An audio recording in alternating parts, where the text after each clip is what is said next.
Bonsoir tout le monde et bienvenue sur Histoire et Révélation.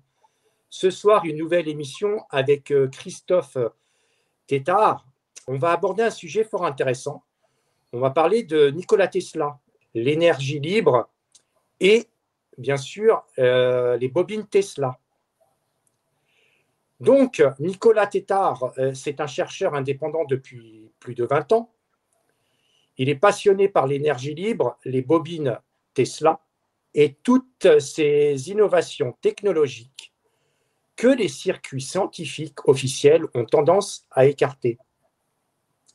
Il a une chaîne où il aborde et il partage ses expériences et ses découvertes, mais aussi de nombreuses interviews et conférences qu'il fait. Et donc, Christophe, je te remercie d'avoir accepté mon invitation. Et ça me fait plaisir parce que c'est vrai que je cherchais quelqu'un depuis très longtemps pour aborder le sujet sur Nikola Tesla. Et un point important, c'est que les personnes qui ne sont pas d'accord avec ce qu'il va dire, eh bien, je vous conseille de faire des recherches, de faire vos tests. Et si vous n'êtes pas d'accord avec ce qu'il a dit ou ce qu'il va dire, vous faites vos recherches, vous faites vos tests et puis vous revenez nous voir et vous nous direz, voilà, je ne suis pas d'accord avec ça, je ne suis pas d'accord avec ça. Moi, ce qui me dérange sur Nikola Tesla, c'est que moi, j'ai baigné avec Nikola Tesla, je suis né avec lui, comme on dit. Ouais. Et déjà, dans les années 90, quand j'avais fait un apprentissage, donc j'avais fait un apprentissage en électrotechnique, j'avais mon prof, donc on abordait pas mal de sujets. Et pendant un moment, pendant un cours, je lui ai expliqué, je lui ai demandé, mais est-ce que vous connaissez Nikola Tesla? Il me dit non. Je dis, ah bon, vous ne connaissez pas Nikola Tesla? Pourtant, on lui a donné un nom sur la bobine qui s'appelle la bobine Nikola Tesla. Et vous ne connaissez pas Nikola Tesla. Et donc, je te parle de ça dans les années 90. Là, on est en 2025. J'ai comme l'impression qu'il y a beaucoup de personnes depuis 4-5 ans, ils disent tout et n'importe quoi sur Nikola Tesla, sur l'énergie libre et aussi sur le reste, sur les bobines Tesla. Et donc, moi, je suis super content justement de te recevoir et de pouvoir aborder ce sujet. Et donc, avant de commencer, est-ce que tu pourrais te présenter? Alors, je vais essayer de faire court parce que résumer ma vie, c'est assez compliqué. D'ailleurs, je crois que tout inventeur, et notamment lié à l'énergie libre et vraiment dans tout ce qui est vraiment innovation scientifique disruptive, on a tendance à réfléchir et à avoir une mentalité qui font de nous un peu des gens où on est vraiment en dehors des sentiers battus. Et du coup, on a quand même des vies. Moi, j'ai 10 vies dans ma vie, quoi. C'est un truc de dingue. Alors, je ne vais pas parler de ma vie perso. Je vais vraiment me concentrer sur un peu ma présentation liée à mes recherches sur Nikola Tesla. Ouais. Le chercheur surtout. C'est ça, de chercheur-trouveur, parce qu'il y en a beaucoup qui cherchent mais qui ne trouvent pas. Donc, pour résumer, que je suis tombé dans la soupe. Et effectivement, alors je regardais une série, c'était un Doctor Who, hein, pour ceux qui connaissent, vraiment série SF par excellence. Et j'ai eu l'occasion de pas mal voyager. Et à l'époque, je m'étais dit, mais c'est quand même dingue, on est début 2000. L'homme est ultra arrogant, on est en mode on sait mieux que tout le monde, on est les meilleurs, l'être humain par excellence, le nombril de l'univers, voilà, on a Internet, on a voilà, des voitures électriques, on a ceci, on a cela. Enfin, tu vois, j'aime le dire, en fait, les hommes des cavernes, je suis persuadé qu'ils pensaient être high-tech à leur époque, tu vois. Et un des trucs, je me suis dit, mais quand même, 21e siècle, on a encore des énergies renouvelables qui sont intermittentes, polluantes, qui sont ceci, enfin bref, tout ce qu'on nous tout ce qu'on nous vend. Mais je me suis dit, mais quand même, il faut acheter des panneaux solaires, ça coûte une blinde. Tu veux une éolienne, il n'y a pas beaucoup de vent et ça coûte une blinde aussi. De la géothermie, bah, c'est compliqué. Et j'en passe et j'en passe. Et je me suis dit, mais est-ce qu'il n'y a pas une source d'énergie vraiment abondante, non polluante, etc. Bref, j'ai fait mes petites recherches pendant quelques mois. Moi, vu que je suis quelqu'un qui expérimente vraiment, je me suis dit, bah, je vais faire en fait. Je vais faire. Parce que moi, bon. Donc, ouais, pour reprendre, parce qu'on a été coupé, donc pour reprendre le fil, moi, je me suis dit, voilà, je suis tombé dans la soupe. Je me suis dit, bon, je vais quand même expérimenter. Et du coup, quelques mois passent. Et je vais sur certains forums, etc. Je regarde et là, bref, je vois qu'il n'y a pas forcément pas tellement intéressant. Ça travaille sur des moteurs magnétiques, sur des trucs. Ouais, et je me dis, ouais, bon, est-ce qu'il n'y a pas vraiment quelqu'un, je sais pas. Enfin, peut-être, je me dis, il doit y avoir quelqu'un, je sais pas, putain, il doit y avoir quelqu'un qui a dû réussir ou qui a dû trouver une source d'énergie renouvelable vraiment non polluante et surtout permanente, quoi. Tu vois. Et bref, je cherche, et un jour, je tombe sur Nikola Tesla. Mais vraiment, tu vois, c'est le genre de truc, je regarde. Et là, en fait, moi, ce qui m'a choqué, c'est vraiment le fait que, pourtant hein, moi, depuis tout petit, je suis fan de physique. Pour te donner un ordre d'idée de qui je suis, à 12 ans, je démontais en fait les miroirs des, comment dire, tu sais, où ma mère se maquillait, etc., les miroirs concaves et tout. Et je m'étais fabriqué mon télescope, tu vois. Donc, je suis un mec, j'adore la science.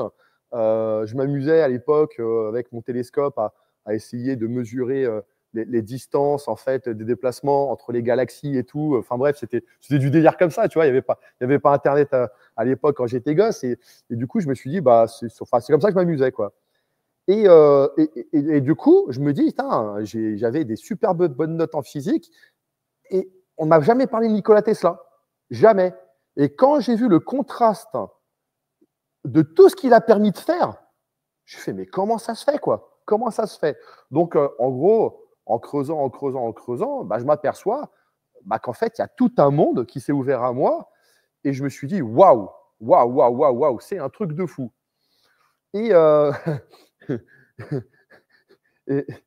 Et là, je creuse, et je m'aperçois qu'effectivement, bah, il parlait de prendre l'énergie de l'environnement. Ça, on reviendra un peu plus technique. Et je me suis dit, waouh, mais qu'est-ce qui se passe, quoi? Et on va dire que la première année, je n'étais pas trop au courant du fait qu'il avait été boycotté, toute son histoire, mais j'étais plus intéressé par ce qu'il avait fait, non pas parce qui il était, mais parce qu'il avait fait. Et en fait, je me rappelle, j'ai réussi à trouver un condensé PDF de tous ses brevets, mais alors anglais. Moi, je ne parlais pas anglais. Du coup, bah, j'ai réussi à traduire. Et en fait, j'ai eu ce réflexe aussi, et ça, je ne dis pas souvent, mais j'ai eu ce réflexe comment dire, de remettre par ordre chronologique tous les brevets qu'il a fait. Et en fait, je me suis aperçu d'un truc qui est assez intéressant, c'est que quand il développait ses brevets, il avait certains cycles, c'est-à-dire que un coup, il va travailler sur des condensateurs, un coup, il va travailler sur des commutateurs, un coup, il va travailler sur des bobines, un coup, il va travailler sur… Et en fait, on peut voir, quand on voit tous ces brevets, on peut s'imaginer se mettre à sa place et se dire, ouais, en fait, il y a une cohérence. En fait, chaque brevet correspond en fait à un problème technique du brevet d'avant, en fait. Tu vois ? Et chaque brevet est une amélioration, une réitération, mais en améliorant les brevets précédents, où il se dit, ah, ok, il y a ça. Et en fait, à travers de ça, on peut voir un peu toutes les petites découvertes qu'il a fait. Tu vois ce que je veux dire? Et en fait, j'ai eu ce réflexe-là. Et personnellement, et je vais finir sur ça, c'est que à l'époque, je me suis dit, waouh, j'aimerais bien avoir un labo, j'aimerais bien vraiment m'investir dedans. Bon, bref, tout le monde s'est foutu de ma gueule. Je me rappelle, dans le village où j'étais, on se foutait de ma gueule. Je commençais à faire de la recherche. On m'appelait, tu sais, ironiquement, Monsieur Électricité, le foufou du village. Je faisais même des trucs sur justement de l'hydrogène. J'avais transformé une 50 cm3 que j'avais acheté. Alors, j'avais mis une grosse installation derrière avec des ampoules et tout. Je roulais, les gens, ils me prenaient pour un ouf et tout. Et vraiment, on me prenait vraiment pour un gros taré. Mais je me suis dit, bah, ça ne va pas m'empêcher de continuer. Et j'ai continué. Et aujourd'hui, malgré moi, bah, je me retrouve quand même à être une des références sur… Alors, à mon niveau, avec le labo que j'ai, il y a plusieurs années, j'ai levé beaucoup d'argent. Je ne vais pas trop en parler là, mais bon, j'ai quand même assez bien réussi. J'ai quand même un bon labo. Et aujourd'hui, bah, j'ai développé tout un tas de technologies qui sont liées à Nikola Tesla. Et notamment, je mettrai un point d'honneur, et ça, je suis quand même super content sur ça, mais vraiment super content sur ça. Bah, j'ai même fait la démonstration mathématique à Nassim Haramein et à d'autres. Hein. Alors, Nassim Haramein, ce n'est pas non plus la référence, mais Nikola Tesla disait dans ses notes du Colorado Springs, il expliquait, et c'est là, quand on était en off, où je te disais qu'on ne trouvait pas de notes où il parlait d'énergie libre, d'accord, parce que c'est le père de l'énergie, du concept de l'énergie libre, et ça, on va le recadrer un peu plus après. Mais en gros, pendant des années et des années, Nikola Tesla disait qu'il arrivait à avoir des excédents d'énergie avec ses bobines de Tesla. Et en fait, j'ai cherché, personne n'a jamais réussi à prouver ça. Et ben, j'ai réussi il y a quelques années. Avec une formule, j'arrive à démontrer qu'il y a des excédents d'énergie dans des bobines de Tesla. Malheureusement, c'est que les excédents d'énergie se dissipent sous forme d'énergie de très haute tension, des plusieurs millions de volts. Et du coup, c'est assez compliqué de convertir cette énergie. Voilà. Donc voilà un peu pour ma présentation. Je ne vais pas me présenter plus que ça. On me trouve sur Internet. Voilà, je suis assez critiqué, peut-être aussi critiquable. Hein. De toute façon, c'est comme tu l'as dit. Hein. Chacun trouvera de quoi alimenter ce qu'on appelle ses biais de complaisance. Tu vois, il trouvera tous les arguments pour valider son propre point de vue. Donc ça, je laisse Internet faire son job parfaitement. Tout le monde a une opinion sur tout. Tout le monde a tout fait, mais quand tu attends à ce que les gens viennent voir tes travaux, tu te fais critiquer sur Internet. Mais quand je fais des journées portes ouvertes ou des conférences, bah, ceux qui critiquaient ne sont pas là, et ceux qui sont ouverts d'esprit et qui sont quand même assez curieux viennent et sont assez surpris des résultats. Voilà, donc pour ça, je ne veux pas juste m'étaler sur la personne. Moi, j'avais cherché, et moi, ce qui me dérangeait un petit peu, justement, c'était en parlant de l'énergie libre, parce que tu regardes sur Wikipédia, tu me diras, oui, mais Wikipédia, ce n'est pas une référence. Mais dans d'autres documents, moi, je n'ai pas trouvé justement de documents où lui, il parlait de l'énergie libre. Je pense que quand lui, il veut pas aborder ce sujet de l'énergie libre, c'est peut-être l'ensemble de toutes les énergies qu'on peut appeler maintenant libres, de l'énergie. Mais moi, ce qui m'a attiré chez toi, c'est que, bon, j'ai vu tes vidéos, j'ai vu aussi que tu avais reçu des chaînes françaises qui sont venues te voir, les bobines de Nikola Tesla, où tu avais mis des personnes dans des cages Faraday par rapport à l'expérience que tu avais fait. Et ça, moi, je trouve intéressant. Mais ce qui me dérange, mais vraiment profondément, on aborde le sujet, en ce moment, c'est à la mode, on parle beaucoup du quantique. Et on parle de Nikola Tesla avec l'énergie libre. C'est vas-y, je te parle de tout et n'importe quoi sur l'énergie libre. C'est comme les gens ils ont leur patch qui brille un peu, avec écrit Nikola Tesla, ils vont te dire, ouais, vous inquiétez pas, avec ça, vous allez vous guérir de toutes les maladies. Bon. C'est ça. Alors, je vais quand même recontextualiser. Là, tu vois, par exemple, j'ai appelé ma société Faraday Labs, parce que moi, j'ai une très forte admiration pour Michael Faraday. Nikola Tesla, on va dire, c'est mon premier amour, mais Michael Faraday, j'aime bien ce personnage-là, parce que c'est un autodidacte. C'est vraiment le père de l'électricité, de l'électromagnétisme. Hein. C'est vraiment celui qui a mis tous les fondements, même aujourd'hui, de ce qu'on connaît et que Nikola Tesla a utilisé. Et j'aime bien cette phrase. En gros, alors c'est moi qui l'ai réinterprété comme ça, mais l'important, ce n'est pas ce qu'on sait, c'est ce qu'on peut prouver. Et l'important, c'est les faits. FAITS. C'est-à-dire que moi, ce qui me gêne aujourd'hui, et ça reprend ce que je t'ai dit, c'est que tout le monde a un avis sur tout, mais personne n'a jamais rien fait. Tu Tu vois, tout le monde parle de Nikola Tesla parce que c'est à la mode. Tu commences à dire, moi je me rappelle, ne serait-ce qu'il y a 10 ans, quand je parlais de bobines de Tesla, de ce que je faisais, les gens n'avaient pas d'avis. C'était en mode, waouh, c'est quoi ce truc de fou? Aujourd'hui, avec la société Tesla, avec Elon Musk, avec la propagande qu'il y a sur Nikola Tesla, etc., je vois des gens, même des physiciens, il y en a un, je ne me rappelle plus sa chaîne, c'est un prof, il commence à reparler de Nikola Tesla, de livres, etc. Il se rebase sur l'histoire de Nikola Tesla, de Intel, nanani, nanana. Je te dirais, l'histoire appartient au passé. Encore une fois, seuls les faits comptent. Et moi, vraiment, c'est ça qui me dérange, c'est que c'est repris à toutes les sauces, New Age, comme tu l'as dit, le quantique, et j'en passe et j'en passe. Et j'ai l'impression qu'aujourd'hui, à cause d'Internet, les gens font de l'occupationnel, ils aiment bien se raconter des histoires. Et je pense qu'au fond, l'être humain aime faire de l'occupationnel, se raconter des histoires. Il suffit de voir le nombre de personnes qui passent leur temps à regarder du Netflix, des vidéos ou des trucs comme ça. Les gens passent le temps, tu vois. Donc, je pense que vraiment, c'est dans leur gène. Ils ont un avis sur tout. Ils veulent vivre une vie de Netflix où tout le monde a une opinion sur tout. Moi, tu vois, j'ai fait le truc le plus ingrat. J'ai fait.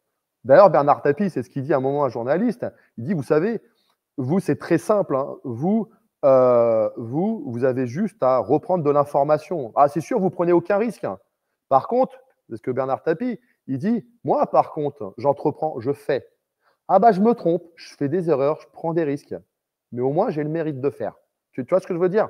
Donc, c'est ça le truc de ce que je vois aujourd'hui. Et il y a vraiment ce gros gap entre les gens qui vont dire, je sais ce que c'est l'énergie libre, je sais ceci, cela. Alors, il y a aussi, là, je te parle de la communauté des gens, on va dire lambda, mais après, tu as des gens qui vont se proclamer experts. Tu vois, des gens, ah ben moi, j'ai fait BTS électrotechnique, je sais tout. Je vais te donner un exemple. J'ai fait une conférence en Belgique ce week-end. Il y avait des ingénieurs, il y avait des gens, ils avaient 30, 40 ans d'ingénierie en bagage. Des mecs en BTS. Bah, les mecs, j'ai commencé à parler avec eux de certains concepts. Les mecs ne connaissent pas. Je vais te poser une question. L'énergie, tu sais ce que c'est? Bon, tout le monde connaît le plus ou moins, etc. Et tout le monde a un avis sur l'énergie. Mais si je te parle de l'exergie, personne ne connaît. Personne ne connaît l'exergie. Tu vois?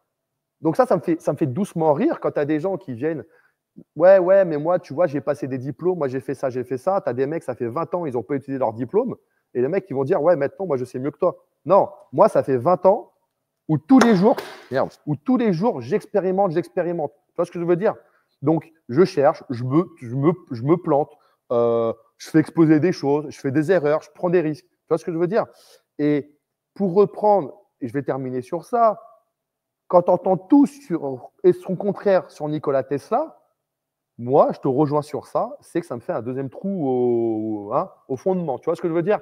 Parce qu'en fait, les gens, bah, c'est juste, ils vont prendre une info sur Internet, etc. Moi, souvent, on me pose la question et on me dit, tu penses quoi de Nikola Tesla? Je dis, j'en pense rien, je ne le connais pas. Je ne le connais pas. Je n'ai pas discuté avec lui, je n'ai pas mangé avec lui. C'est que des bruits de couloir, des oui-dire, etc.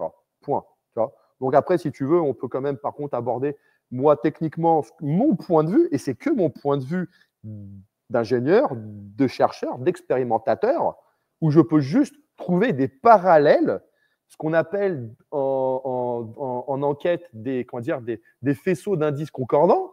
Voilà, c'est juste ça. Moi, j'ai trouvé dans ses notes, il dit ça, je vois qu'il redit plusieurs fois ça, je regarde, et en fait, je m'aperçois qu'il dit ça au moment où j'expérimente quelque chose, et je me dis, ouh, je crois que ça me dit quelque chose. Je replonge dans les livres, les notes de Tesla, je regarde, et je vois quoi? Je fais, ah putain, la méthodologie dont il explique pour mesurer les gains d'énergie dans les bobines de Tesla, putain, en fait, il l'a dit d'une façon qui n'est pas de notre époque, en fait. Tu vois ce que je veux dire? C'est-à-dire que pour comprendre Tesla, il faut aussi faire de l'histoire, tu vois, mais de l'histoire dans les sciences. Par exemple, je vais donner un exemple. Aujourd'hui, on dit condensateur, on appelle ça un condensateur, c'est un condensateur. Tu vois, j'en ai même un là, tu vois. Bref, voilà. Tu vois, ça, c'est un condensateur. Tu vois, c'est un condensateur. Ouais, bah à l'époque, ça s'appelait des jarres de Leyde. Tu vois, voilà, c'était des condensateurs. Bah en fait, le mec qui connaît rien, si ça commence, à un moment, ça parle de Leyde, Leyde, tu vois, le mec, il veut dire, il parle de quoi? Tu vois, donc il faut se remettre aussi dans le contexte de l'époque. Tu vois ce que je veux dire? On en reviendra un peu après parce que quand on va parler des excédents d'énergie, j'ai une note que je vous lirai de Tesla lors d'un interview où justement, il parle de certaines choses, mais si tu écoutes avec un point de vue de technicien aujourd'hui, tu dirais oui, mais c'est pas possible, il ne parle pas d'énergie. Oui, mais il y a des choses dans l'histoire, des concepts qui, entre ce que Tesla a découvert et nous, bah, il y a des concepts qui ont été remis en place qui font que, bah, en fait, on peut mal réinterpréter ce que Tesla dit si on n'a pas capté le pont historique. Tu vois ce que je veux dire? Mais ce qui est intéressant, justement, en plus, tu as repris sur ton entreprise, tu as parlé de Nikola Tesla, donc l'économie de la transmission d'énergie sans fil est une importance suprême pour l'humanité. Et lui, c'est vrai que c'est un pionnier avec sa bobine Tesla et autres. Donc, la transmission d'énergie sans fil qu'on a actuellement. Et c'est vraiment un pionnier sur ce sujet, c'est-à-dire d'envoyer de l'énergie d'un point A d'un point B. On peut le voir déjà à son musée, tu sais, il y a une bobine Tesla et avec les tubes, et puis tu as des personnes qui tiennent les tubes en les mains et tu vois que ça s'illumine. Mais c'est vrai, moi, ce qui m'intéresse… Oui et non. Le diable dans les détails. Ouais, vas-y, excuse-moi. Ce qui m'intéresse, justement, c'est toi, par rapport à tes recherches, le sujet de Nikola Tesla. Je veux vraiment qu'on rentre dans le détail. Alors, ouais. Mais en fait, c'est tellement vaste. Déjà, regarde par rapport à ces brevets. Mais ces brevets sont même complexes. Par exemple, tu vois, dans les brevets de Nikola Tesla, il va parler, par exemple, des commutateurs haute fréquence. Mais en fait, il faut pour que vous compreniez en fait l'énergie libre et ces bobines de Tesla, un peu tout, il faut comprendre le contexte d'évolution. Donc, je vais parler un peu, je vais faire un petit solo pour que vous compreniez. Mais en gros, Nikola Tesla, il a commencé en fait à prendre des dérivés de condensateurs. Et en fait, il s'est aperçu d'un truc de dingue, c'est que quand il prenait des condensateurs, qu'il les chargeait très haute tension et qu'il les court-circuitait, il sentait un grand bang. Tu vois, il fait waouh.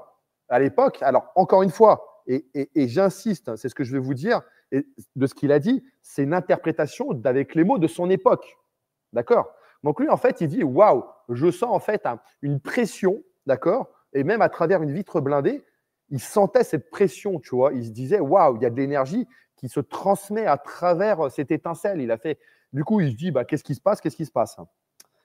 Je vais raccourcir parce que c'est beaucoup plus long, mais en gros, à un moment, il se dit quoi? Il se dit waouh, bah, du coup, il se passe quoi si je charge des très gros condensateurs et que je les décharge dans un bobinage, tu vois, dans une bobine, dans une self. Et en fait, bah, il s'aperçoit que bah, du coup, s'il met quelque chose au milieu, alors par exemple, il n'y avait pas de canette, mais s'il mettait un matériau, bah, soit le matériau se déformait, soit il chauffait, etc., juste avec une décharge de condensateur. Là, il se dit, waouh, attends, il se passe quelque chose, il y a une induction électromagnétique qui se passe.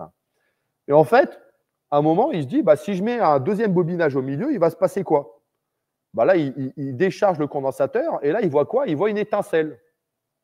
Et là, il se dit, ouais, attends, c'est bizarre quand même. Il dit, c'est bizarre, la tension est supérieure à la tension que j'ai mis en entrée, VS, le rapport de transformation entre le nombre de tours au niveau du primaire et du secondaire. Et il fait, bah, c'est bizarre, il y a une surtension plus importante que ce qu'il y a dans les transformateurs classiques. Et là, il se dit, waouh, là, il se dit, bon, il se passe quelque chose. Et là, en fait, il a eu cette idée. Il se dit, mais il se passerait quoi si mon éclateur il se déchargeait à des fréquences spécifiques? D'où, là, on rentre dans les brevets où c'était sa période où en fait il essayait d'avoir des commutateurs très haute fréquence. Donc à l'époque, il n'y avait pas de transistors, d'IGBT, de toutes ces technologies de commutation en semi-conducteur ou même en poule à vide. Voilà. Donc il se dit merde, comment je vais faire? Bah, tout simplement, il a fait quoi? C'est des grandes roues avec des commutations, des interrupteurs rotatifs classiques. Hein, voilà. Et en fait, pendant plusieurs années, il s'est dit waouh, comment je peux atteindre des cycles par seconde le plus en plus haut, le plus en plus haut. Et en fait, à un moment, il s'est aperçu d'une chose, c'est la résonance électrique. Il s'est aperçu que quand il atteint une certaine résonance électrique, bah, en fait, il commence à avoir des éclairs de malade dans son labo. Bon, il se dit, bah, c'est cool en fait, mais du coup, ça va servir à quoi? Et en fait, c'est là où, dans son labo du Colorado Springs, tout son labo, d'ailleurs, quand la fameuse photo où il est comme ça, où on voit plein d'éclairs, etc. D'ailleurs, c'est une photo en surexposition. En gros, on peut voir, par exemple, on peut voir que, en gros, il a un grand primaire qui fait peut-être 10 mètres de rayon. Et dedans, il a mis plein de bobines de Tesla différentes. Il regarde les interactions. En fait, il fait comme un gosse et comme moi je fais. Tu vois, c'est ce que je dis souvent. Je dis mon laboratoire, c'est simplement une cour de récré qui est beaucoup plus grande avec des jouets beaucoup plus dangereux. Il fait quoi? Alors, c'est une phrase que j'aime bien dire, c'est comme Rémi Gaillard, c'est en faisant n'importe quoi qu'on devient n'importe qui. Moi, je dis, c'est en faisant n'importe quoi qu'on découvre n'importe quoi. Tu vois ce que je veux dire?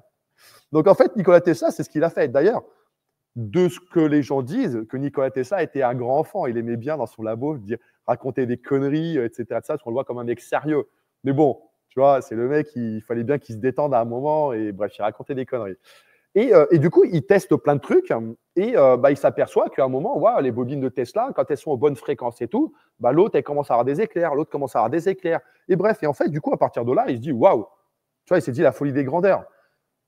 Et en fait, il s'est dit, je vais faire quoi? Je vais faire une très, très grosse bobine de Tesla. Et en fait, il s'est aperçu qu'en faisant des grosses bobines de Tesla avec tout un tas de facteurs, je ne vais pas rentrer dans les détails, mais vraiment des bons réglages, il s'aperçoit que l'énergie, d'accord? Parce qu'il faut savoir que la bobine de Tesla, c'est un éclair, mais c'est une succession d'éclairs.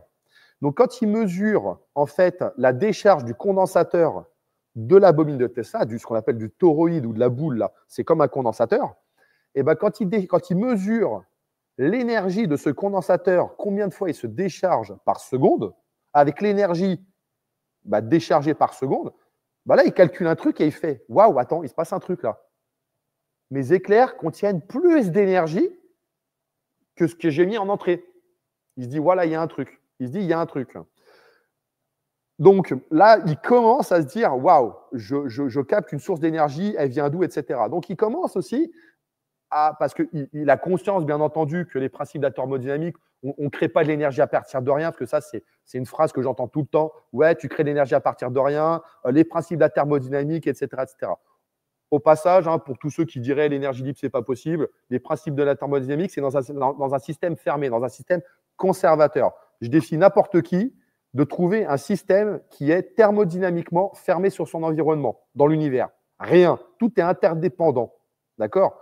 Donc, les principes de la thermodynamique, c'est juste un principe qui a été élaboré pour pouvoir simplifier certains domaines de validité en physique, c'est tout.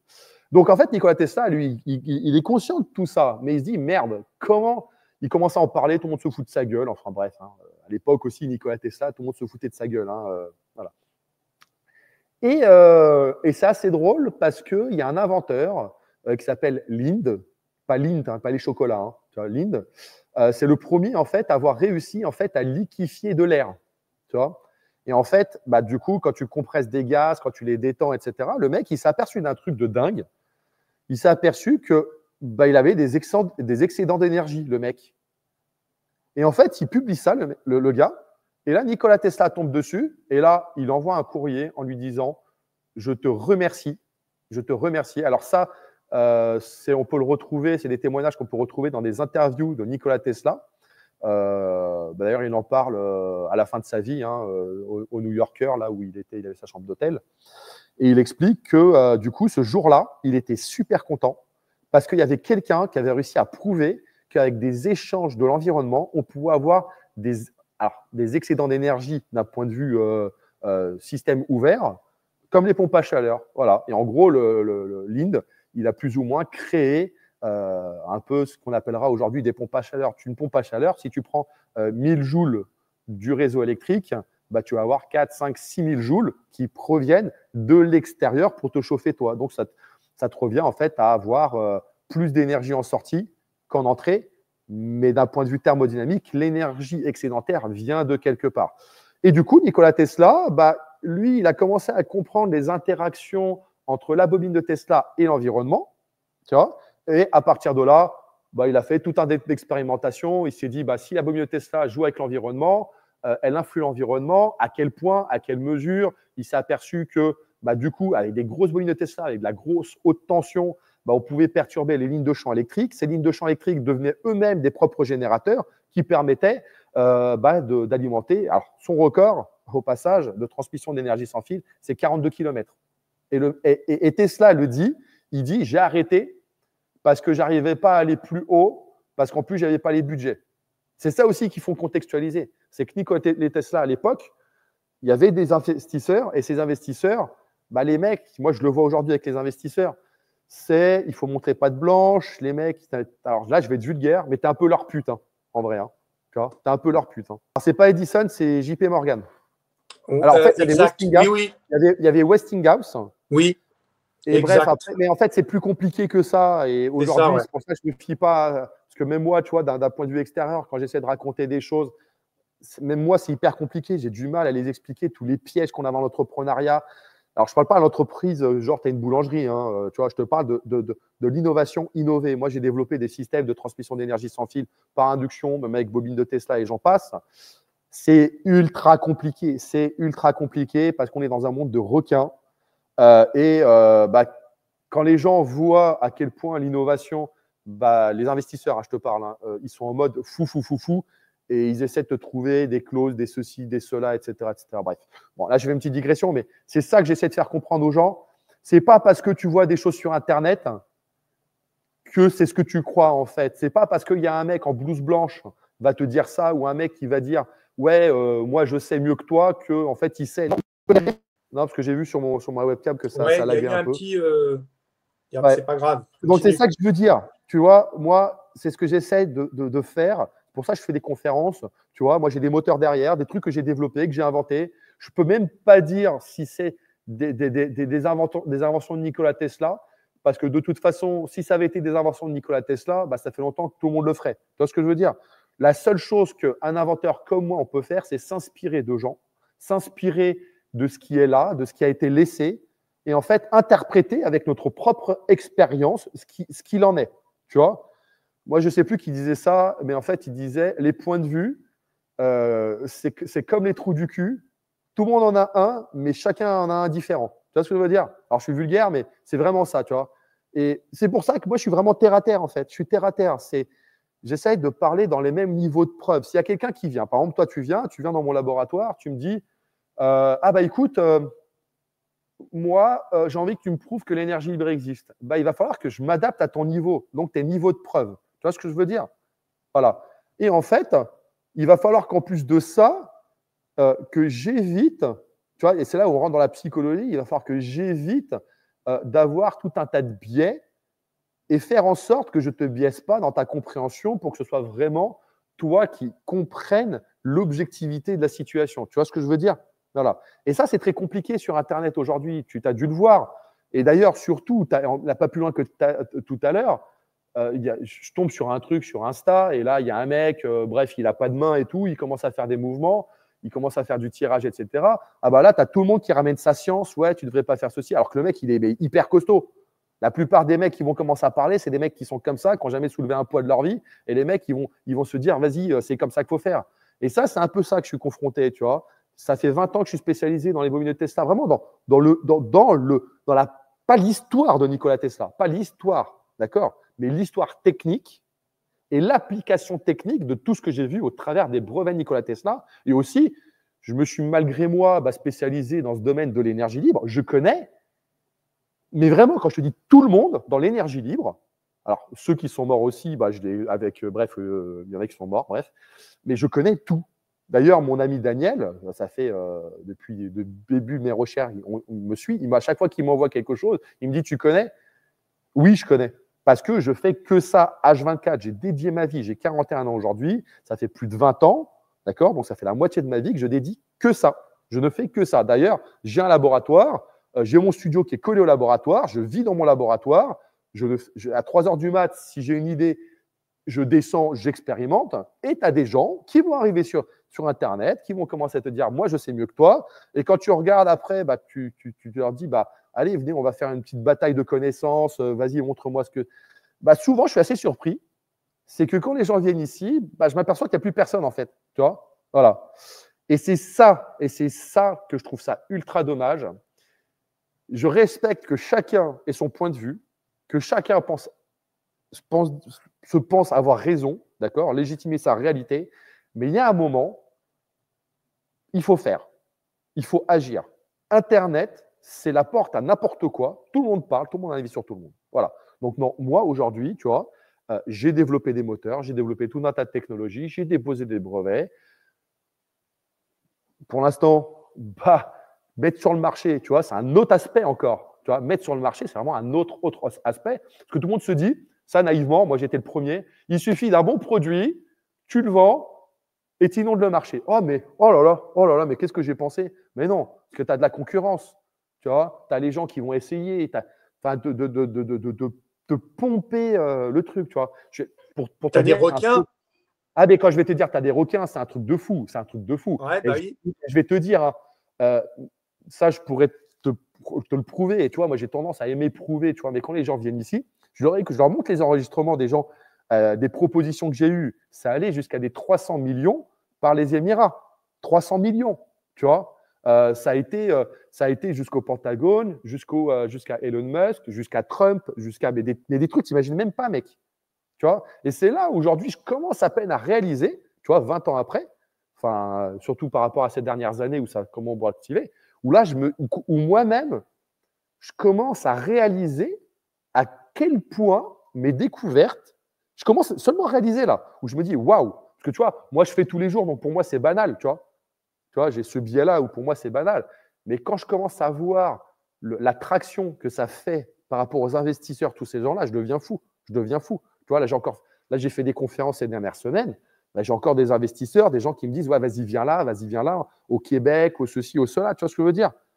Et c'est vraiment ça, quoi. Et c'est hyper dangereux. Donc, Nikola Tesla, moi, je pense qu'il avait, et c'est mon avis, d'accord? C'est ma synthèse de 20 ans d'expérience. Peut-être que je me trompe, mais de ce que je ressens, de ce que j'ai vu, d'accord, de ce que j'ai pu analyser, je pense que Nikola Tesla, c'était un mec qui voyait un peu comme moi et un peu comme tous les inventeurs, on voit la science, le côté pur, tu vois, le côté non mercantile, on est là pour améliorer les choses, c'est par des idéaux, tu vois. Et je pense qu'il a été confronté, bah, comme moi et comme plein d'inventeurs, on est confronté au business, à ce monde de requins, à ce système qui est oppressant et ou même en France et en Europe, où tout est stratégiquement verrouillé administrativement, d'accord? Parce que si toi aujourd'hui tu veux développer un produit, il te faut des fonds, il te faut des fonds. Il te faut aussi des choses pour pouvoir te protéger de la concurrence. Déjà, tu veux déposer un brevet. Avec mon ancien investisseur, on avait estimé pour un seul brevet, sur 5 ans, c'est 250 000 euros. 250 000 euros. Toi, tu as un petit labo. Tu vas dire, ah, monsieur, à la banque, il me faudrait quelques millions. Ils vont te regarder et vont te dire, bon, revenez dans 20 ans. Tu vois ce que je veux dire? Donc, tu dois trouver des investisseurs, tu dois trouver ça, etc. Et c'est là, souvent, c'est ce que j'aime à dire, et les gens le voient quand je vous montre, c'est que les gens, je pense que Nikola Tesla, il a eu exactement le même problème. Tu vois, la fameuse phrase, quand JP Morgan lui disait, oui, mais vous savez, monsieur, si vous fournissez l'énergie gratuite à tout le monde, où est-ce qu'on mettra le compteur? Bah, Nikola Tesla, il était obligé de se plier parce qu'il était en deal avec JP Morgan. Tu vois ce que je veux dire? Donc, en gros, il était sa pute. Mais ça, tu ne le sais pas, en fait. Tant que tu ne l'as pas fait, tu as des idiots. Tu es naïf, en fait. Tu vois ce que je veux dire? Donc, c'est ça que je veux recontextualiser dans l'énergie Dim, Nikola Tesla. C'est qu'en fait, l'histoire appartient aux vainqueurs. Chacun peut modeler l'histoire. Chacun peut aller par des biais psychologiques. Mais par contre, les brevets, eux, c'est des écrits. Ils sont là sous réserve qui n'ait pas été modifié. Ils sont censés être authentiques. Moi, ce que j'ai pu voir, je pense que j'ai tout lu de Nikola Tesla, à part peut-être les brevets qui sont à la bibliothèque, tu sais, en Serbie, vraiment verrouillés, etc., etc. Voilà. Là, je ne pourrais pas dire, je ne sais pas. Voilà. Mais par contre, de ce que je vois, moi, j'expérimente. Je tombe sur des choses qui sont où on disait que ce n'était pas possible, ou c'est peut-être de la fabulation. Et finalement, dans l'expérimentation, je retombe sur la même chose que Nikola Tesla. Voilà. Et à partir de quel moment tu t'es intéressé sur les travaux de Nikola Tesla? Et qu'est-ce qui a été le déclic pour toi pour te dire, voilà, ben, je vais m'orienter plus dans ce côté-là? Ouais. Et tu as mis combien de temps pour créer la bobine Tesla? Bah, je vais te dire un truc, la bobine de Tesla, alors, parce qu'il y a la bobine de Tesla, mais il y a plusieurs variantes de bobine de Tesla, il y a plusieurs types de réglages de bobine de Tesla. Regarde, je vais te faire juste un petit check-up. Il y a la bobine de Tesla à éclateur statique, à éclateur rotatif. Il y a même une petite nuance, c'est celle à éclateur statique. On peut la mettre dans du bain d'huile, ça change totalement la donne. Il y a les bobines de Tesla avec des tubes à vide, d'accord, Pantode, Triode et j'en passe et j'en passe. En plus de ça, même celle-ci, en fonction de comment tu gères les signaux, ça ne donne pas les mêmes résultats. Il y a la bobine de Tesla électronique. Donc, avec l'électronique, il y a plusieurs types de bobines de Tesla encore qui ne donnent pas les mêmes effets. Donc, en fait, en plus de ça, c'est que ces bobines-là, Tesla, il y a un primaire et un secondaire. C'est la bobine de Tesla classique, telle qu'on la voit, etc. Mais moi, en fait, j'ai… D'ailleurs, c'est là où tu vas voir. Mais alors là, c'est de toute beauté. C'est de toute beauté. Il y a quelques années, je te dirais, il y a 6-7 ans, en fait, j'ai redécouvert le principe du magnifieur de Nikola Tesla. Alors, il faut savoir que depuis 30-40 ans, il y en a un, je crois, le premier qui a recréé le magnifieur de Tesla, c'est Paul Wysock. Donc, c'est un mec aux États-Unis. Bref, il a réussi à trouver des fonds. Il a essayé de refaire le truc. Et en fait, jusque-là, je m'étais toujours posé la question, parce qu'en fait, il y a deux questions qui m'ont amené à se poser cette question. C'est que quand les gens refaisaient, ils avaient des éclairs où en fait, c'était finalement pas fou. Tu vois, c'est quand même grand. Hein, tu sais. Aujourd'hui, les gens, tu leur montres des éclairs même de 50 cm, ils n'ont pas l'habitude, ils sont foufous, quoi. Et en fait, je regarde et je voyais que le tertiaire, donc la troisième bobine, il l'exportait très loin de l'oscillateur. Je fais, mais pourquoi ils font ça? Donc, j'essaie de trouver des raisons techniques. Il y en a qui te disent, oui, c'est par rapport au quart d'onde, aux trois quarts d'onde, à la demi-onde, patati, patata, etc. Mais en fait, tout le monde se contredisait, tu vois. Je me dis, ouais, il y a un truc bizarre. Et à côté, je regarde les brevets de Nikola Tesla, donc on voit un fil un peu exporté, etc., etc. Et je me dis, mais en fait, Nikola Tesla, il n'a jamais expliqué pourquoi il exporte le tertiaire, tu vois. Je me dis, non, il n'a jamais parlé de ça. Il n'a jamais dit, texto, il faut mettre le tertiaire très loin, tu vois. Et je me dis, les gens ont peut-être fait un raccourci, en fait, avec le dessin ou je sais pas quoi, tu vois. Chacun voit ce qu'il veut voir, en fait, et avec tous les biais psychologiques, chacun va dans le délire qu'il veut. Et en fait, un jour, mais vraiment, par le plus grand des hasards. Alors, c'est pour répondre à ta question, parce que tu me dis combien de temps avant d'avoir une bonne bobine de Tesla. En fait, ce jour-là, j'étais en train de tester, j'étais dans mon labo dans le Jura, j'étais en train de tester, et, et en fait, je mets, du coup, je refais un peu comme tout le monde fait. Et là, j'allume, je balance 5000 watts, zéro éclair. Zéro éclair. Je fais, c'est quoi ce délire? Zéro éclair. Mais même quand je te dis zéro éclair, mais zéro. Je fais, mais attends, il se passe quoi? J'ai merdé quelque part. Bon, j'étais dépité, tu vois. Tu t'imagines que tu… Bref, dépité. Et là, je commence à ranger. L'oscillateur, il était dans le labo. Et à un moment, je me dis, ah, mais attends, je vais tester un truc. Et je me rappelle d'une expérience que j'avais faite, parce que j'ai une bonne mémoire. Et je me rappelle d'une expérience. Et du coup, je prends en fait un secondaire, quoi, une bobine comme tu peux voir ici, tu vois. Et je la mets à côté de l'oscillateur, mais genre à 30 cm. Et là, j'ai l'oreille, hein, j'entends que dans le tore, ça commence à bourdonner. Je fais, oh, il se passe quoi là? Il se passe quoi? Et il y a un moment, je prends une pointe en métal, et là, je me suis ramassé un coup de jus. Je fais, c'est quoi ce truc de fou, tu vois? Et là, je te jure, du jour au lendemain, j'ai compris comment le magnifieur fonctionnait. Et là, je commence à tout faire. Le lendemain, je démonte tout, je casse tout mon magnifieur, je refais tout selon en fait tous les croisements de données que j'ai dans ma tête qui commencent à se faire. Et là, alors à l'époque, j'avais une maison, ce que j'appelais la maison de la haute tension. C'était un peu un mini palais de la découverte où je faisais tout un tas de démonstrations publiques et gratuites pour transmettre la passion. Et là, je commence à balancer, mec, je mets 4 kilowatts en entrée. J'avais des éclairs de 4 mètres. Juste pour te dire que de tout ce que tu vois sur Internet, en longueur d'éclair VS la puissance, je le dis honnêtement, j'ai fumé tout le monde. J'ai fumé tout le monde. J'avais même fait une vidéo, je vais balancer avant sur ma chaîne YouTube. J'ai vraiment fumé tout le monde. Et là, j'ai réalisé un truc. C'est que la géométrie que j'ai utilisée dans mon magnifieur, c'est exactement la même géométrie du magnifieur du brevet de Nikola Tesla. Et c'est là où tu te dis, mais en fait, les chercheurs, les autres, ils ont fait que de la merde. Ils se sont dit, en fait, en gros, pourquoi faire pourquoi faire simple si on peut faire compliqué, tu vois? Et en fait, sur le magnifère de Nikola Tesla, j'ai retrouvé un mec qui m'avait envoyé, enfin, c'est pas moi qui l'ai retrouvé, c'est un mec qui m'avait envoyé les originaux du dessin du magnifère de Nikola Tesla. Et bah, tu sais quoi? Bah, tu vois le primaire, le secondaire et le tertiaire qui est dessus. Voilà. Ce que personne ne fait, en fait. Tu vois? Et bah, moi, je peux te dire qu'aujourd'hui, pour répondre à ta question, bah, j'ai un magnifère qui défie toute concurrence. J'ai des éclairs, mais quand je te dis de trucs de malade, c'est vraiment des trucs de malade, hein, vraiment. Et avec beaucoup, beaucoup moins de puissance que tous mes concurrents passionnés de bobines de Tesla. Pourquoi? Parce que j'ai appris la physique derrière. Les signaux, les petits réglages, comme si, voilà, la bobine de Tesla un peu comme un putain de moteur de Formule 1, mais qu'en fait, personne ne sait régler, et du coup, il a la puissance d'une 2 chevaux. Tu vois? Bah, moi, j'ai appris à régler les carbus, tout bien comme il faut, etc. Ok. Justement, on va aborder maintenant le sujet qui est un peu sensible, donc pas qui est sensible, mais que tout le monde sait tout et qui n'ont jamais testé, c'est sur l'énergie libre. Ouais. Et comment expliquer dans le cadre de la loi classique de la thermodynamique que l'ouverture d'une simple trappe augmente l'énergie du flux sans électrique supplémentaire? Alors, je vais t'expliquer. J'ai fait une expérience très simple. Non, mais tu vas voir. Et c'est là où, en fait, alors, il y a deux notions que, justement, je vais rentrer. Il y a l'énergie et l'exergie. Et tu vas comprendre l'influence de l'un et de l'autre par rapport à la bobine de Tesla. Alors, moi, aujourd'hui, c'est comme ça que j'aime le donner. En fait, j'ai écrit une loi qui s'appelle la loi de l'acceptance.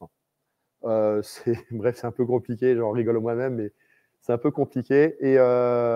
Et en fait, si tu regardes l'énergie, déjà, qu'est-ce que c'est? C'est pouvoir identifier des puits de potentiel. Parce que, par exemple, tu prends un multimètre, tu prends une batterie. Tu vois, là, j'ai des batteries.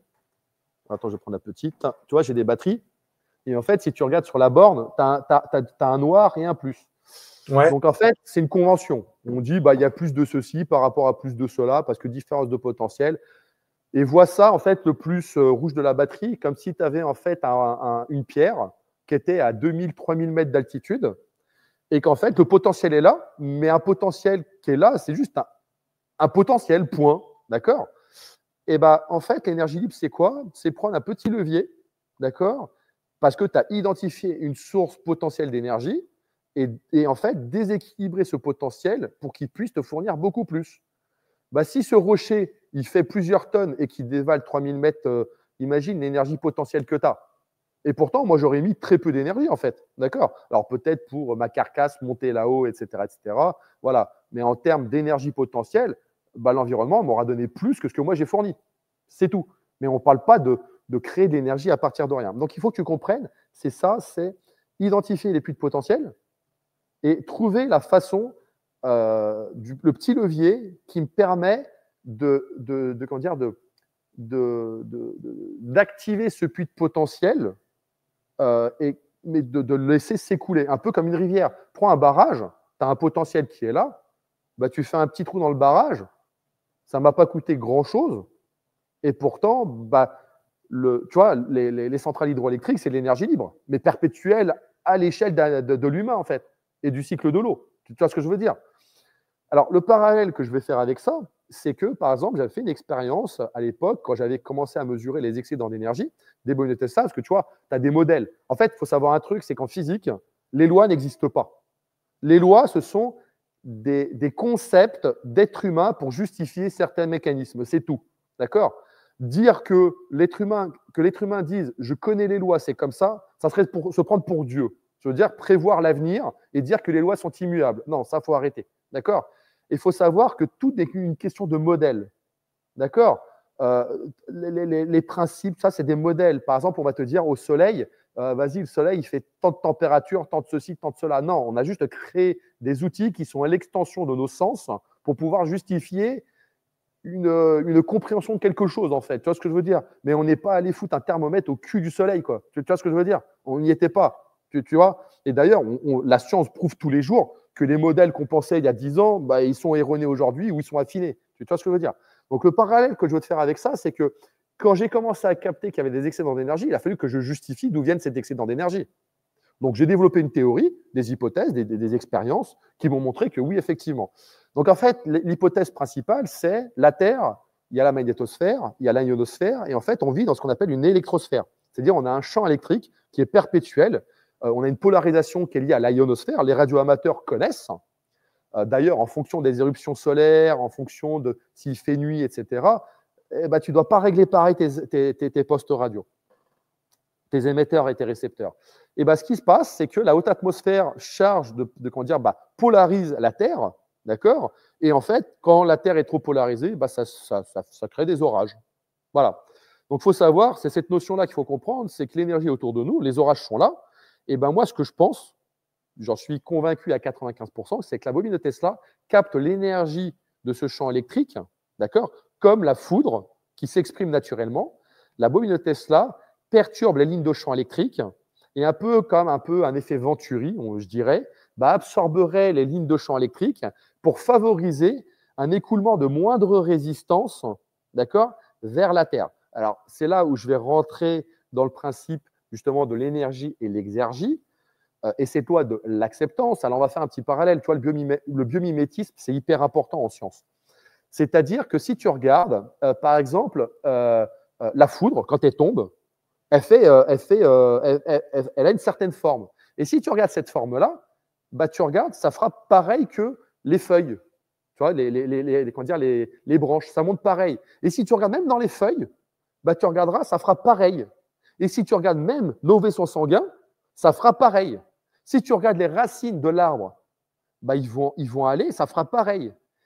En fait, ce qu'il faut capter dedans, c'est que l'univers, il y a ce qu'on appelle le principe de moindre effort, c'est-à-dire que la vie, l'énergie, tout va prendre le chemin de moindre résistance. Et ce concept-là, je l'appelais l'acceptance. C'est-à-dire que toi, tu dois, quand tu as un puits de potentiel, favoriser en fait un écoulement. C'est comme si tu faisais du tai chi avec l'environnement, d'accord, ou de l'aïkido, enfin tu appelles ça comme tu veux, où tu vois cette énergie-là, et en fait tu accompagnes cette énergie-là jusqu'à en fait à la charge utile pour l'être humain. Tu vois ce que je veux dire? Donc si tu regardes et ce principe-là, tu le verras partout. Et c'est là où je vais rentrer maintenant dans un aspect plus, on va dire, technique, c'est ces notions d'énergie et d'exergie. Alors là, je vais faire appel aux auditeurs à leur imagination. Imaginez, vous êtes dans mon labo, d'accord, donc une grande boîte fermée, et il fait 20 degrés. Maintenant, vous prenez une boîte, d'accord, où dedans on a mis de l'air à 20 degrés. Voilà. Donc en fait, elle est fermée. Si dans cette boîte, à l'intérieur, il fait 20 degrés et à l'extérieur de la boîte, il fait 20 degrés et que je perce un petit trou, qu'est-ce qui va se passer? Il ne va rien se passer parce que le potentiel entre l'intérieur et l'extérieur est le même. C'est comme une batterie. On a exactement les mêmes potentiels et il ne se passe plus rien. Maintenant, imaginez que dans cette boîte, d'accord, je sois à 100 degrés, ou 200, ou 300, etc.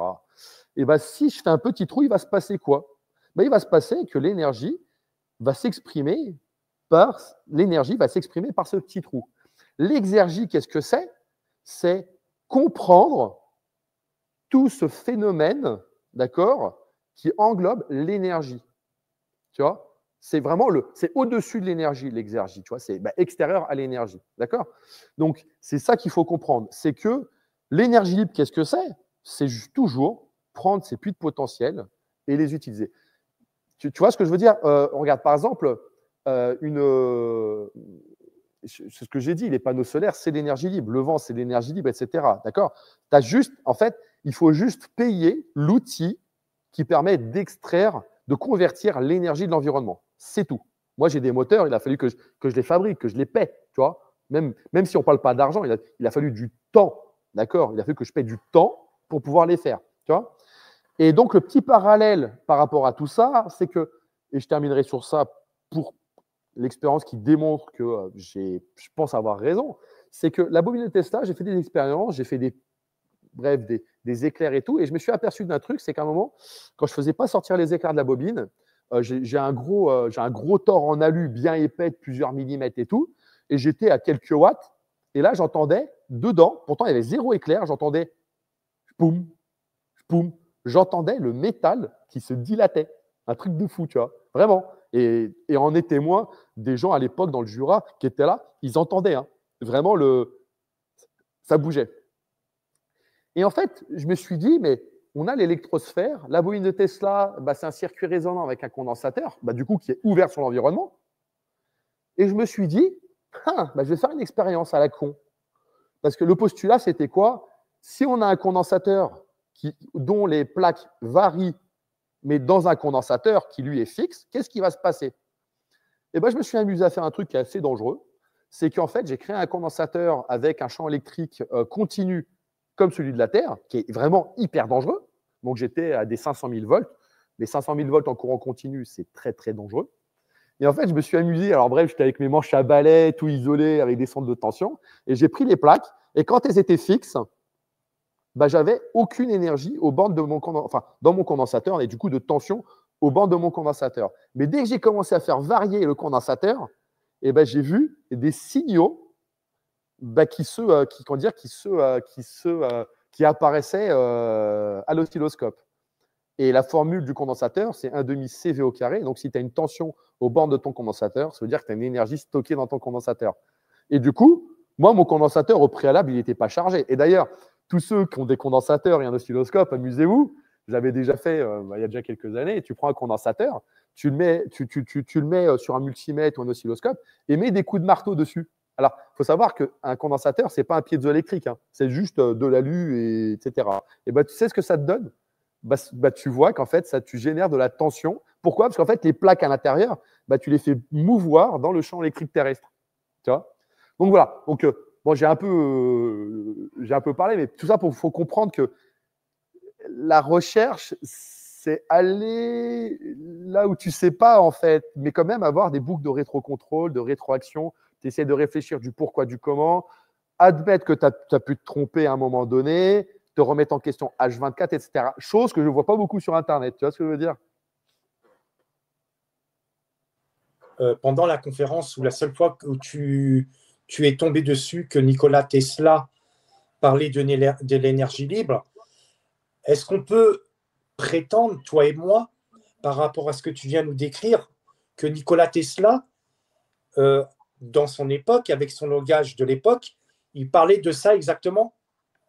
Alors, j'ai essayé de retrouver le site, mais je te l'enverrai ou je le mettrai dans les commentaires de ta vidéo, ces références. Alors, il y a une interview où, en fait, à un moment, il parle de ça. Alors, je vais vous le lire. Bon, je vais pas le mettre, c'est en anglais. Ou peut-être je l'ai en français. Alors, attends, où est-ce que c'est? C'est pas là. C'est sûr, je l'ai. C'est pas là, c'est pas là. Alors, je vais vous le lire. Alors, écoute bien. Et c'est lié, en fait. Tu me vois toujours ou pas? Tu es toujours là. Ok, cool. Alors, et ça, en fait, c'est un interview qu'il explique. Et je vais essayer de vous contextualiser tout ça. Voilà, c'est un truc que j'aime bien présenter parce que c'est vraiment, pour moi, le seul moment où, en fait, il parle vraiment implicitement de gain d'énergie. Alors, il met, parce qu'en fait, il y a le mec qu'en fait, il dit dans l'interview, oui, j'ai des excédents d'énergie, etc., etc. Et le mec essaye de comprendre, tu vois. Et du coup, il pose des questions et Tesla répond. Il dit, oui, mais avec un autre type de circuit, je pourrais, bien sûr. L'avantage de cet appareil était de fournir de l'énergie à court intervalle, permettant d'augmenter l'activité. Bon, ok. Et avec ce schéma, j'ai pu effectuer toutes ces merveilleuses expériences qui ont été réimprimées de temps en temps dans les documents techniques. Je retirais de l'énergie d'un circuit à des taux de centaines ou des milliers de chevaux vapeur. Un cheval vapeur, c'est 750 watts, 753 watts, je crois. Dans le Colorado, j'ai atteint 18 millions de chevaux d'activité. Donc, tu fais 18 millions fois 750 watts. Bon, hein. Mais c'était toujours par cet appareil. L'énergie stockée dans le condensateur est déchargée dans un intervalle de temps inconcevablement petit. Vous ne pourriez pas produire cette activité avec une onde non amortie. C'est ce qu'on appelle un régime permanent. Voilà. L'onde amortie est avantageuse car elle vous donne, avec un générateur de 1 kW, une activité de 2000, 3000, 4000 ou 5000 kW. Alors que, si vous avez une onde continue ou non amortie, 1 kW ne vous donne que l'énergie des vagues à raison de 1 kW et rien de plus. C'est la raison pour laquelle le système avec éclateur, je traduis, est devenu populaire. J'ai affiné cela pour pouvoir extraire de l'énergie des moteurs en tirant partir de leur élan. Par exemple, si le moteur fait 200 chevaux, je retire l'énergie pendant 1 minute d'intervalle de temps à raison de 5000 ou 6000 chevaux, puis je la stocke dans un condensateur et la décharge à raison de plusieurs millions de chevaux. Là, il est en train de parler de réinjection de l'énergie qu'il a pris du moteur pour la réinjecter dans le moteur. Je veux dire, si on ne parle pas d'énergie libre, je ne sais pas de quoi on parle. Hein, tu vois.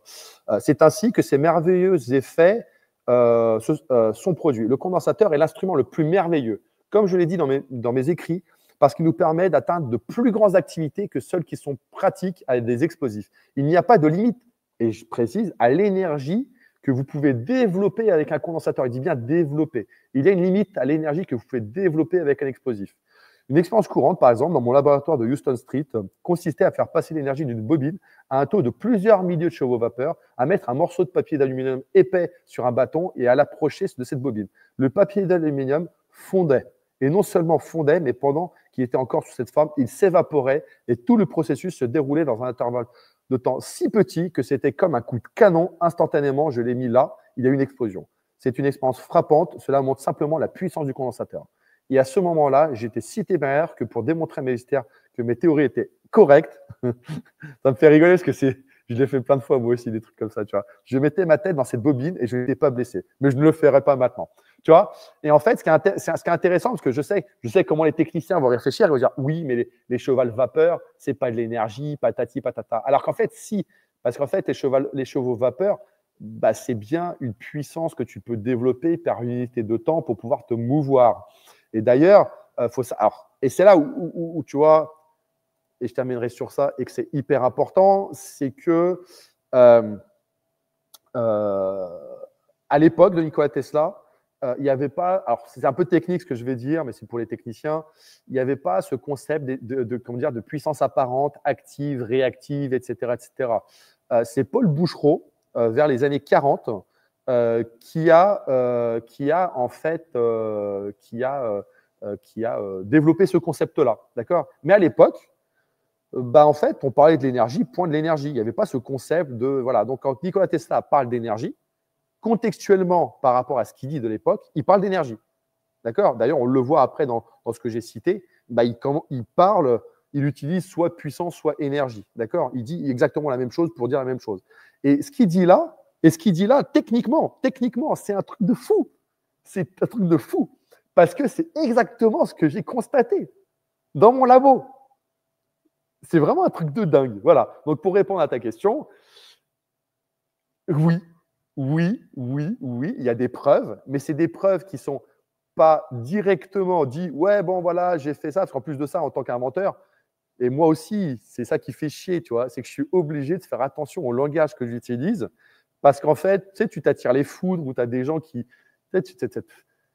En fait, quand tu es à ma place, tu attires le merveilleux comme le pire, en fait. Tu vois, plus tu montes haut, moins il y a d'oxygène, quoi. Et justement, donc moi, si je comprends bien, donc Nikola Tesla, quand il parle d'énergie libre, il parle de cette énergie, le surplus qu'il va récupérer pour on va dire entre guillemets, le mettre sur quelque part d'autre. Oui. Ben, en fait, ce que tu dois comprendre, regarde, moi, ça, c'est un truc que j'aime bien expliquer. C'est super simple. Tu prends une pompe à chaleur, tu as 1000 joules en entrée, tu as 5, 6000, 7000, 8000 joules en sortie. D'accord. Mais en fait, tu as pris de l'énergie électrique. En fait, c'est ça qu'il faut comprendre. L'énergie, c'est de l'énergie. Tu as pris 1000 joules, tu en as, allez, on va dire 5000 en sortie. Alors, c'est bien. Mais en fait, c'est de la chaleur. Tu fais comment pour convertir efficacement de la chaleur en électricité? En fait, avec l'effet Seebeck, il y a ce qu'on appelle les modules à effet Peltier, c'est des rendements pourris. C'est des rendements pourris. Si demain, il y a un mec, il développe un système qui permet de convertir efficacement la chaleur, d'accord, en plus à des températures de 40 degrés, parce la chaleur d'une clim, c'est 40 degrés, hein, donc tu vois, en plus, il y a encore ce problème technique. En fait, ça fait depuis longtemps qu'on aurait en fait des pompes à chaleur qui seraient autosuffisantes grâce en fait à l'environnement de l'extérieur. C'est tout. Par exemple, tu vois, et c'est là où en fait je rentre, tu vois, c'est le concept de l'exergie et de l'énergie. Alors, l'énergie, c'est plus un concept. L'exergie, c'est… En gros, qu'est-ce qui fait fonctionner une pompe à chaleur? C'est qu'en fait, le liquide antigel, il est toujours quelques degrés plus froid que l'environnement. Ça vous rappelle pas un truc que je viens de vous dire? L'exergie, dans la pièce, avoir quelque chose de plus chaud ou plus froid que l'environnement dans lequel il est? Bah si. Bah voilà, c'est du coup, voilà. Et bah, une pompe à chaleur, c'est exactement que ça fait. En fait, tu vois, quand je m'entends parler, que je vous explique, et avec, quand je vois le recul de toutes les conférences, de toutes ces années, etc., et c'est ce que je dis aujourd'hui, c'est que j'ai atteint un niveau tel dans l'expérimentation, dans mon… Alors, je vais me tirer un peu une balle dans le pied, mais dans le délire que je me suis créé depuis 20 ans, d'accord, je me suis un peu créé comme une branche de la physique qui est complémentaire à la physique, hein, parce que d'ailleurs, je ne viole aucune loi, simplement je contourne certaines lois, un peu comme… alors, je ne vais pas me comparer à Einstein, hein, parce que je ne le connais pas non plus, d'ailleurs, tout le monde en fait un pataquès, alors que ça se trouve qu'il a piqué des brevets d'Intel ou je ne sais pas quoi. Mais en gros…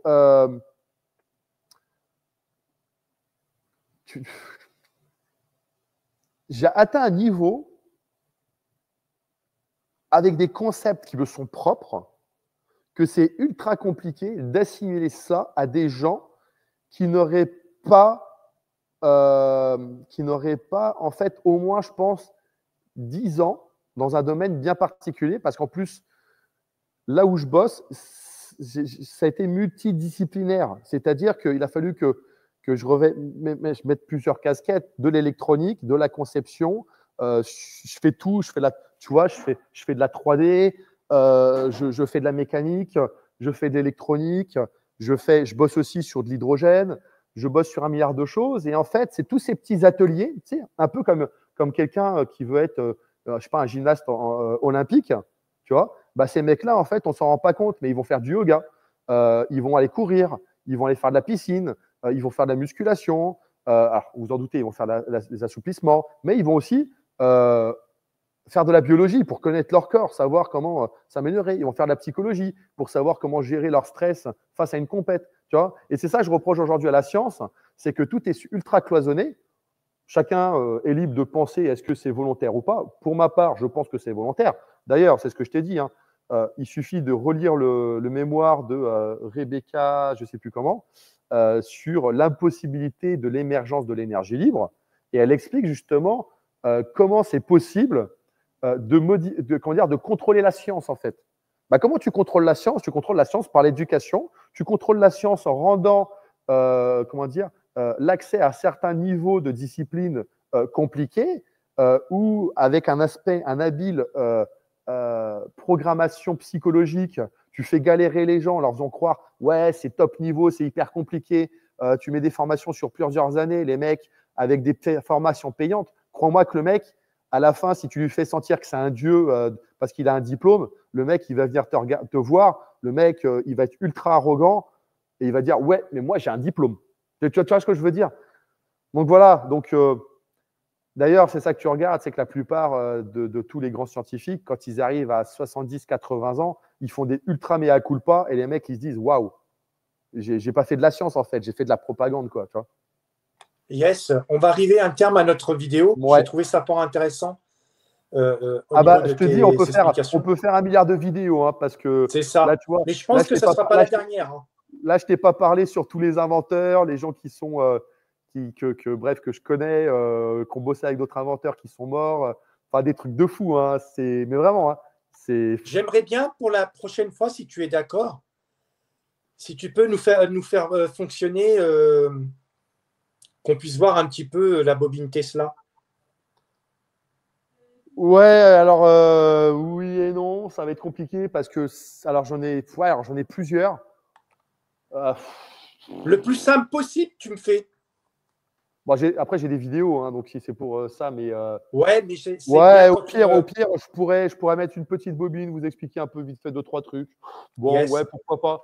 Après, bon, moi perso, je trouve ça un peu dommage parce que des trucs comme ça, on en trouve pas mal sur Internet. Je suis d'accord, mais quand c'est fait en direct par un chercheur, alors après, c'est beaucoup que je regarde. Ça va être au niveau. On verra, on en discutera en off. Ouais, on verra. Yes. Tu as, justement, tout à l'heure, tu as abordé le sujet. Donc, je mettrai le lien du livre donc, en PDF que tu m'as envoyé. L'impossible émergence de l'énergie libre au sein du système scientifique et capitaliste actuel. Donc, je vous mettrai le lien en PDF.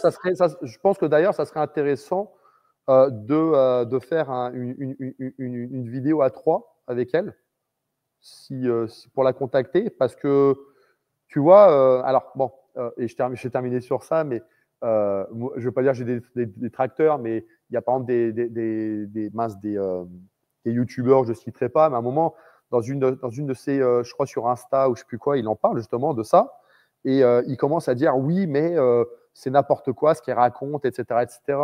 Et en fait, le truc, c'est que tu t'aperçois pareil, c'est que le mec, parce que moi je l'ai lu entièrement à son mémoire, et plusieurs fois, hein, et en fait, je me suis aperçu que le mec, il disait oui, mais.